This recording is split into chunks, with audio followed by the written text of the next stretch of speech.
One of the questions that I get the most is, how did I become a Muslim? So I must have answered that question hundreds of times over the last few years. So it only made sense to make a video about it. That way more people, I guess, can know my story, and I can always refer people to this video when people ask me if I don't have time to explain. So I was born in London in 1974, and I ended up embracing Islam in 1992, so when I was 18 years old. The journey of how I got there, essentially, I'll try and just, sum it down to this bite-sized chunk for you. Growing up, I didn't believe in anything. I didn't believe in a creator. I didn't believe in God. I didn't believe in anything. I remember I prayed, something inside me made me pray 3 times when I was growing up, when I was a young boy.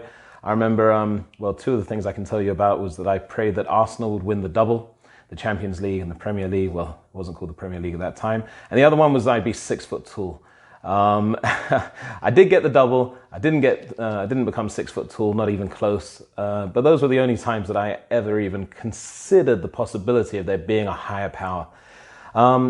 I grew up as a wild child. I was kicked out of every school I ever went to. I grew up with undiagnosed ADD, dyspraxia, which was diagnosed but didn't do much to make any difference. Essentially, that just meant I was terrible at, I was very clumsy and put things in the wrong order, and logical things were just not my forte.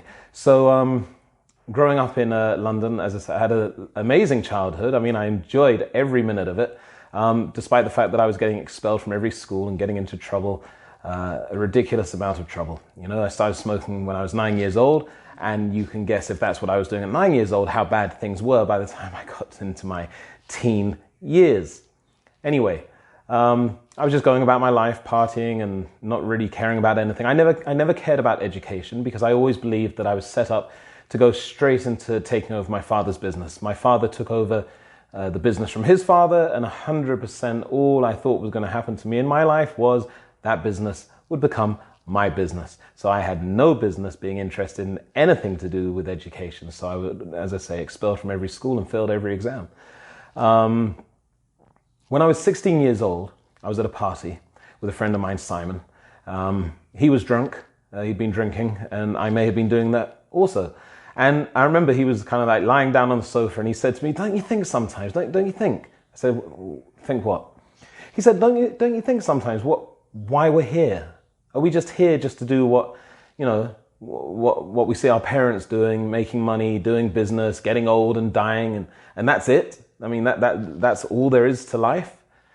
I said to him, "Simon, you need to be quiet. You've been drinking too much, man. I don't want to think about these thoughts. Bring me down." And he said, no, seriously, why are we here? Why are we alive? I said to him, "Listen, if you carry on talking like that, you might not be alive for much longer because you're ruining my evening." And that was it. I didn't think anything of it. But that question of Simon, his question really stayed in my mind. Now, it didn't stay here, because all that was here was partying and having fun. But it was here at the back of my mind, and from time to time, I'd think of that question. And I'd wonder, why are we here? Why? I mean, everything does seem to have a purpose, right? I mean, I'd never paid attention in school, but I knew that the moon did something, and I knew that nothing was happening by itself. I mean, something was controlling everything, whatever that thing was. So I don't know if it was arrogance or what, but there was, I wanted an answer to that question, but I didn't want it that badly. And it took until I had to go to the library. I remember I had some exams, and I just couldn't work at home because I was so easily distracted with my ADD. I mean, working at home just didn't, homework, no. So off I went to the library. I went to St. John's Wood Library. I remember it well. Lovely place. Got very little work done there, just kind of daydreamed and stared about. And as I was staring about and looking at the different books, I saw that there was a selection of books to do with religion. I thought, I've got nothing else to do, so I might as well just go and have a look, which is what I did. I went and had a look and thumbed through the various books that were there, and the Bible was there, and the Torah, and the books of just about every religion that I could think of, at least the ones that I knew at that time. I didn't know there was a religion called Islam. I didn't know there were Muslims. Looking back now, I know that I had friends that were Muslims. I was surrounded by Muslims, but I knew nothing about Islam. Nobody told me about anything. I knew nothing. Anyway, I took the books down. I had a look at the Bible. I had a look at the Torah. I had a look at the books of the Hindus, the Buddhists, just every type of book that I could find. And it's not like I was really studying them, but it was better than anything that would distract me from doing my homework was good for me. So, I kept on going back to that library for a few months, and I'd take a book out from time to time off the bookshelf, and I'd have a look at it. But time and time again, there was nothing that grabbed me at all. Nothing. I didn't find any of the answers that I was looking for in any of those books for whatever reason. So I said, oh, forget about it. I guess I'm never going to get the answer to that question, am I? I think by that time I was probably about 16. I was going on 17 at that time. And I just thought, well, there is no answer. I'd like there to be an answer to that question, but forget about it. Who cares? Go back to partying, which is what I did. Then I remember being on a bus going. I don't remember exactly where I was going, so I don't want to say it was a lot of years. I don't remember everything, but I remember being on a bus and I was going past a mosque, a big mosque built by King Fahd in Regent's Park. A beautiful building that I'd gone past hundreds of times in my life, if not thousands of times. On this day, it was a Friday, I saw hundreds of people going into the mosque, and I saw people from Africa wearing their African traditional dress. I saw people from Asia wearing their traditional clothes. I saw people from the Gulf area. They were wearing their traditional clothes. I mean, it was just a complete mix of people. And that was something that I hadn't seen anywhere, because generally speaking, when I see people going to church, everybody looked pretty much the same, and that would apply to just about any of the religious establishments that I could think of at that time. But here I was seeing something that was completely different. Who are all these people? I thought to myself. So I got off the bus.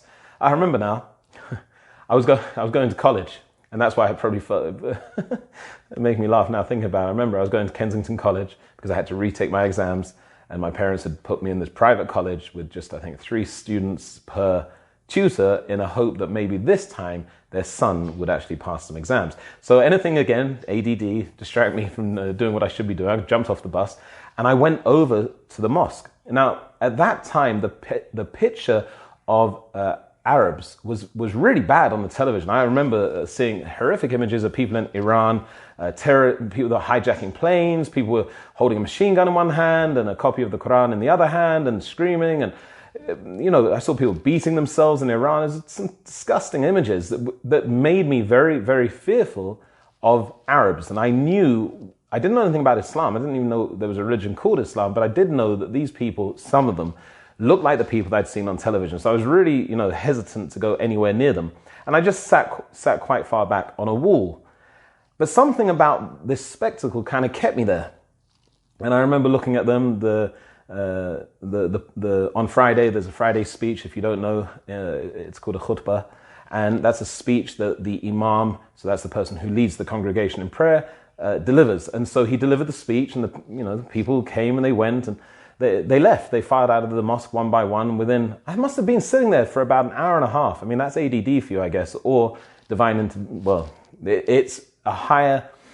was my calling. Let's put it that way. I don't want to start getting too philosophical. But something made me stay there and wait for the last person to leave. And I was sitting on a wall, and I was just about to get up and say, I might as well get to what's left of college now. I've missed most of my classes. And a guy came up to me, and he was from Sudan, I later found out. And he came up to me and he said to me, "Are you a Muslim?" And I said to him, "No, I don't even know what that is." I said, "No, I'm not." He said, "Okay, wait there."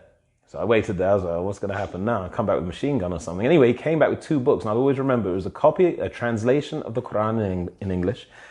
And there was another book by a Canadian lady, and I remember it to this day. I think she was called Suzanne Hanif, and the book was called What Everybody Should Know About Islam and the Muslims. And he said to me, look, take these books, look after these books, read these books, and if you have any questions, come back to us and we'll be happy to answer your questions.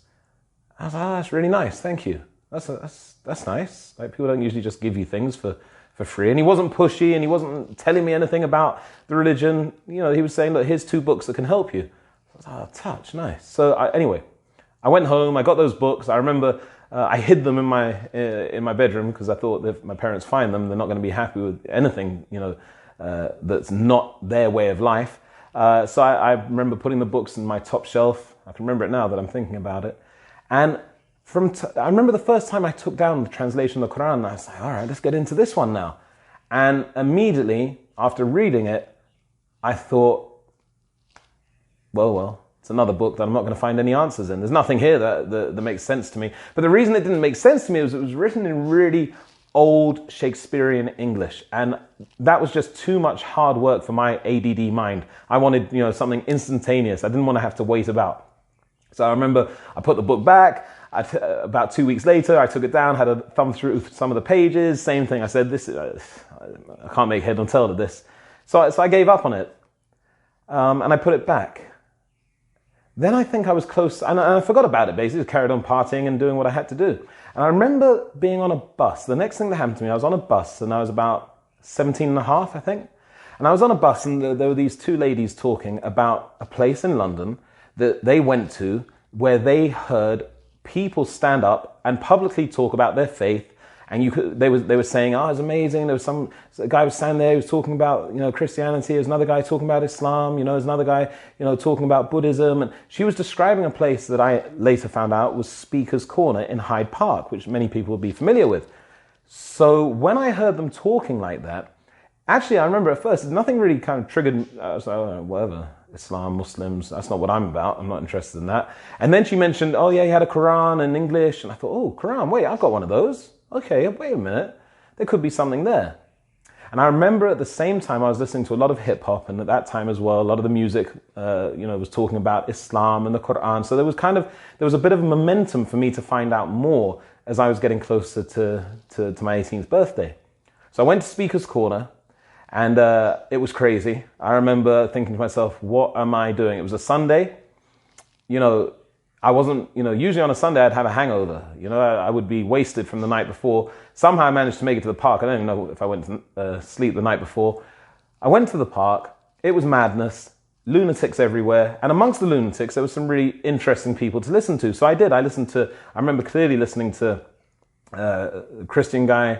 I remember clearly listening to a Jewish guy. There was somebody talking about Buddhism, and there was somebody talking about Islam. I went around everybody, and it was it's just me, and I'm not complaining or criticizing anyone, but nothing really resonated with me from any of the people until I listened to the Muslim. Now, he was from South America, but the way that he was explaining what he believed and what he found in the Quran, it was the first time I listened to somebody and I said, I can't argue with what he's saying. I kind of wanted to, because I was really proud and arrogant growing up. I thought I knew everything.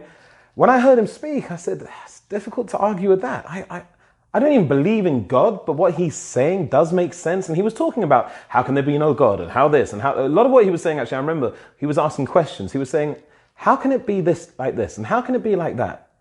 And I was thinking, yeah, he's kind of got a point there. Anyway, I ended up staying and listening to him for about 4 or 5 hours in the park. He wasn't speaking the whole time. There were other people speaking. And the feeling that I had when I left the park was there's something different about what I heard today. Something's different. So anyway, I said, I'm going to come back next week. I went back the next week and I stayed there all Sunday. I went back the next week after that. And I remember I had a little Walkman, which for those of you who don't know was a tape cassette recorder that you could, with headphones, and you could record, I guess like a mobile phone, right? But it had a cassette recorder in it. I'm sure you know what I'm talking about. And I would record what he was saying, and then I would listen to it during the week.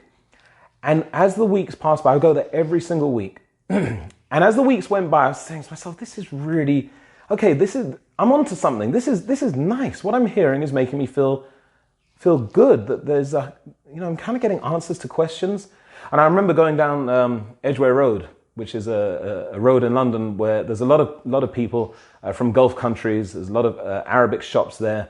But back in that time, which was, what did I say it was, 1991-ish, 1991 going on 1992, the only shops that were there that had anything to do with anything Arabic were bookshops that specialized in Arabic calligraphy, artwork, and there was another shop which had Arabic rugs or carpets or something like that, or Persian rugs or carpets. I remember going in and asking them, do you have anything about the religion Islam? Do you have anything about the religion Islam? And they would say to me, no, what are you talking about? That's not what this shop is. I was like, all right, forget about it. So my only source of information was Hyde Park. So I'd go back there week after week after week. And 1 month turned into 2 months, turned into 3 months. And after about 6 months of going there, I said to myself, and I still knew very little, by the way, very little about the actual religion. I mean, I was only getting what this person was talking about, and I couldn't control what he was talking about, and I was too nervous to ask him any questions because, again, I didn't know how he was going to react to me. You know, I didn't quite know I wasn't even sure what questions I wanted to ask. But I remember that day clearly. I said to myself, today, you're going to ask a question. You're going to say, I've been trying to get information about Islam and I can't get any information anywhere. Can you help me? That's what I planned to say. So I waited for him to speak and I got really nervous. I remember, I don't even know looking back why I was so nervous, but I was 18 years old and completely outside my comfort zone. And I said, all right, you're going to do it. So I just went over to him. I said, hi.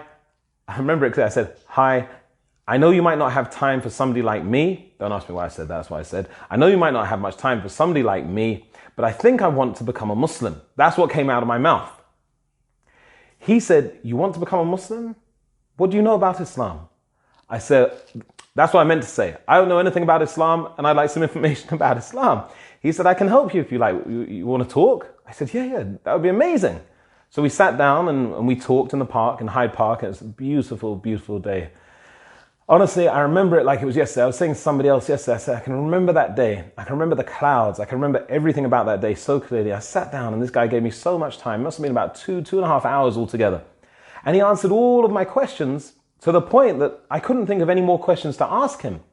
And I remember he said to me, look, everything that I've mentioned to you today, do you know, and you've been listening to over the past 6 months, and do you believe that there is no deity worthy of worship except the one true creator of the heavens and the earth, whose name in Arabic would be Allah? Is that what you believe? At that point, for 6 months, I've been listening and thinking about and become convinced about the fact that yes, there is a higher, there is a higher being of some sort. I don't know the name of that being, but I know I'd come to the realization that I didn't create myself. And, as for the Big Bang theory, well, bangs never produce perfect order, which is what I was seeing around me in creation. So I at that point, I did believe that there was a creator, and I certainly believed that the book and the teachings that the person who was called Muhammad was brought to the world 1400 years ago, I certainly believed that what that person was saying couldn't have been the words of a normal, regular human being, because I've been reading a lot about the scientific things that he'd said, as well as the things to do with society. And there was no way that somebody who couldn't read or couldn't write, as documented by historians, could have known all these things. So I was convinced about two things. I was convinced there was definitely a higher power, that there had to be a creator. And I believed that it had to be one creator, because if there was more than one, there'd be confusion, there'd be problems. So I believed that there was one creator. And I did believe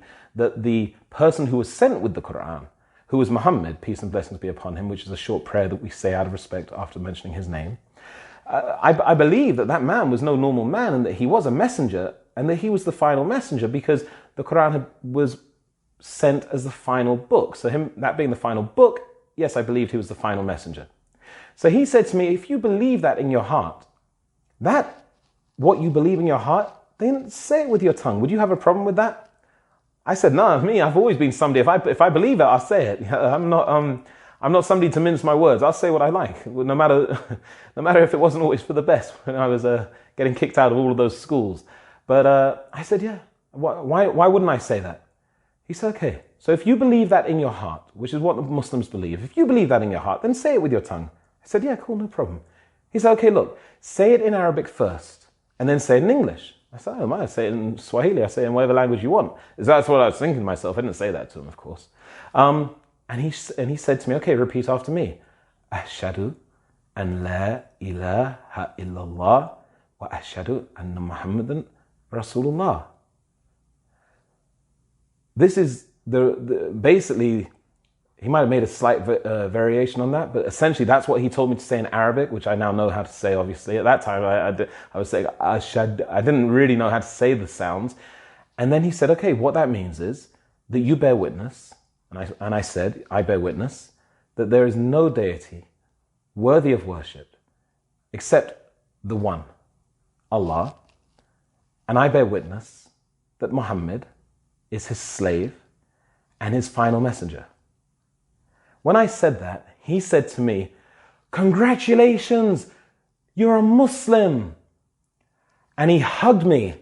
And I said to him, no, that wasn't the plan. Not today. I'm not ready for this. Not today. Thank you. And he said, no. He said, if you believe it in your heart and you say it with your tongue, then you are a Muslim. I said, I'm not ready. You don't understand. And as I was saying this, I looked around and there were people for as far as I could see. I didn't realize, but as I'd been speaking to him, people had been gathering around us, behind us, listening and watching because they knew what was happening. They knew that this person wanted to know about Islam and there was a good chance at the end of it, he might actually become a Muslim. I was the only one who had no idea. I said to him, as I saw all the people and they were coming closer to hug me, I said to him, I'm doing bad things. You don't understand. Like I'm doing, not really bad, but I'm smoking, I'm drinking, I'm doing other things. I'm doing some bad things. I'm not a holy guy. And he said to me, doesn't matter. Believe in your heart is the first step. Just believe what you believe and then take it step by step. As he said that, I thought to myself, and I remember he let go of me because he was hugging me. He let go and I remember thinking, all right, okay. And as I was processing it, people were hugging me and people were so happy for me. And I was thinking, what? I don't know about all this. And I was having mixed emotions. I remember one guy, he saw my cigarettes in my shirt pocket. He said, you won't be needing these anymore. And he took them and he broke them. And I was like, no, I definitely will be needing them. And I need one right now. What are you doing? And it was all a bit too much for me. I remember feeling quite overwhelmed, but not in a bad way, in a, wait, did this just happen type of way? He said to me, there's no compulsion in religion. But if you believe what you believe in your heart and you say it with your tongue, then you're from the Muslims. And a Muslim is one, he told me, who just submits his will to the will of Allah. So what he wants to do, if it's different from what the Creator would like him to be doing in terms of living a pure life and so on and so forth, he leaves that habit, those behaviors.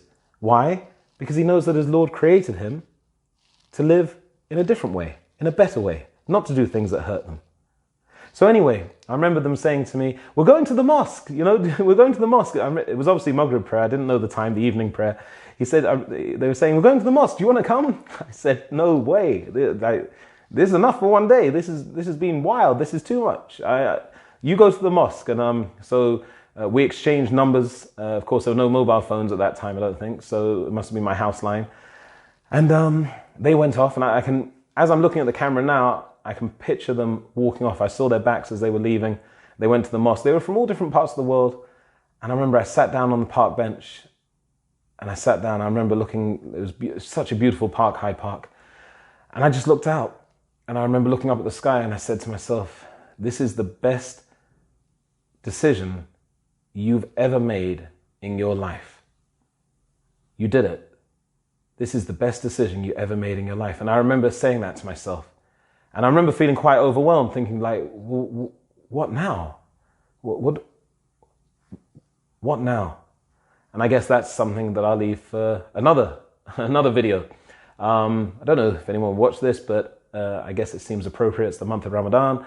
And I actually became Muslim just before the month of Ramadan back in 1992. And I don't know how many years ago that was. Maths wasn't always my strongest thing, but I'm 46 now. So that's my journey. And that's how I embraced the religion of Islam. So I hope you enjoyed watching it.